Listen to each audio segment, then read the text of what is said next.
In the beginning, when time began, our world was perfect. Our Creator God shaped the mountains, formed the seas and spread out the skies. He spoke and plants grew. He spoke and creatures roamed and birds flew. And then He made us. What dignity to be God's representatives on earth, to look after His creation, a perfect world of beauty and order that reflected the God who made it. We lived in harmony with one another, with creation, with God. Can you imagine a world like that? Of course not. When we look out our windows and walk down our streets, we know our world is not perfect. We have broken God's creation, turned His order to chaos and beauty to decay.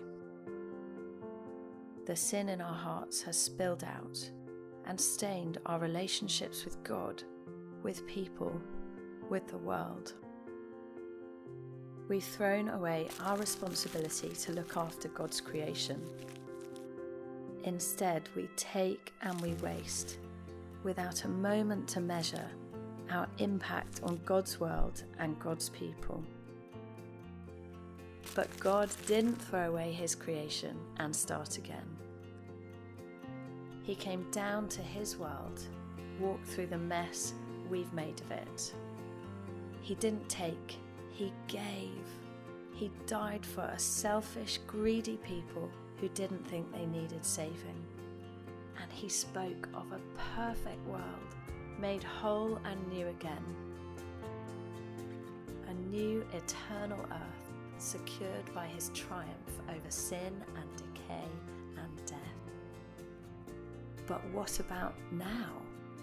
Temperatures are rising. Floods, droughts, storms and fires are becoming more frequent and extreme. Here at home we might read the headlines and notice changes like flooding or heat waves. But people living in poverty across the world are being hit first and worst. We have a choice to make.